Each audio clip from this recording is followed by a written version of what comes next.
Salut tout le monde, donc il fait beau, j'ai un petit peu de temps, donc je me prends un petit peu de temps pour sortir le poêle, rabonnage des tuyaux, nettoyage de l'intérieur et contrôle éventuellement et modification. Donc là on a toujours le devant. J'ai déposé les deux grosses plaques arrière, donc la plaque arrière pour l'admission d'air et la plaque arrière pour le trappe de visite, on va dire, un spécial. Donc à l'intérieur c'est pas facile et en fait on aperçoit en fait qu'il y a une fine couche en fait de suie en fait qui est collée tout le long de la paroi. Vous voyez, voilà, parce que l'air du coup, voilà, l'air chaud arrive, l'air chaud donc arrive donc de par en haut, redescend et est forcé après de remonter par le conduit ici. Voilà. Et donc on voit bien en fait, il y a un tas qui s'est formé en fait naturellement en fait en bas. Voilà. C'est pas facile à voir. Donc c'est une espèce de poudre, je sais pas trop, en épaisseur ça doit faire à peu près bien, ouais, quand même assez épais quand même. Ah, ouais, il y aurait bien, il y a 10 cm quoi, sur les bords quoi. Il y a à peu près 10 cm de poudre donc sur les bords et jusqu'à au moins 15 cm ici là-bas quoi. Donc sachant que le milieu c'est ce que j'ai ramené du tuyau, ce qui est descendu naturellement. Donc du coup, là ça sera donc démontage, vérification de tout.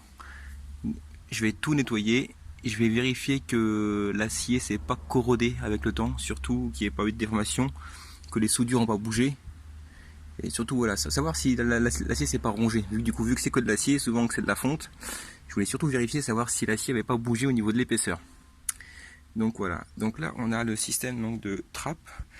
Donc en cours d'année dernière de chauffage, j'avais modifié, j'avais rajouté ça, ce système là, avec le brûleur ici, et je mets le réservoir au milieu qui descend sans qu'il touche sur les bords, de façon à ce que, comme un petit peu j'avais fait pour le refroidissement au niveau du tube de cheminée, le tube est au milieu et donc du coup je force un petit peu d'air à passer, à venir lécher le réservoir qui sera au milieu. Je force l'air à rentrer de chaque côté et le brûleur à en aspirer un petit peu. Pour ça du coup j'avais légèrement bridé. Vous voyez, j'avais légèrement bridé l'arrivée d'air. Du coup, et comme ça, je forçais un petit peu d'air à rentrer. Donc par ici, l'arrivée d'air normale face au brûleur directement. Et en même temps, qu'il y a un petit peu d'air pour venir refroidir l'admission. Ça marche, mais c'est pas encore assez efficace. Donc du coup, le deuxième, ça sera vraiment de forcer, de faire passer tout l'air intégralement par ici, par le tour, autour du réservoir. Donc j'ai ça en premier à faire. J'avais aussi prévu aussi une entrée d'air qu'on voit ici. Et donc il y a un T qui va ici, qui est en attente. Et il y a un autre T qui va tout droit. Et qui ressortait donc en face, que j'avais bouché. Donc ça va pour que l'air ici vienne et monte dans les radiateurs et ressorte par les grilles du haut que j'avais fait. Voilà. Donc ça je vais pouvoir m'en occuper, brancher le ventilateur dessus et faire ça. Donc je vais mettre ça propre et séparer. Donc j'ai ce système là, donc j'ai l'arrivée d'air à mettre ici. J'ai donc je vais donc boucher le système ici et je vais intégralement alimenter l'air par le haut du réservoir pour venir vraiment refroidir un maximum l'entrée des granulés, surtout le bas du réservoir qui était vraiment très très chaud. Voilà.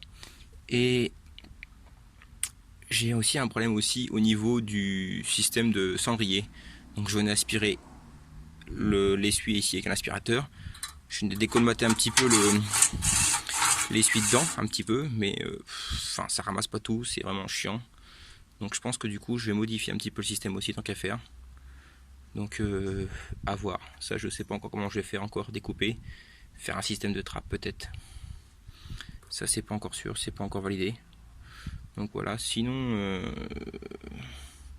les joints, il faut changer les joints aussi en même temps, tous les joints en fibre, parce que là il y avait des joints que j'avais collés à la colle spécifique, donc voilà je les ai virés avec tout s'est arraché avec la tôle. il y avait des tresses, des joints en tresse partout, tout autour. Donc mettre des joints neufs intégralement partout, mettre de la colle neuve, joints neufs.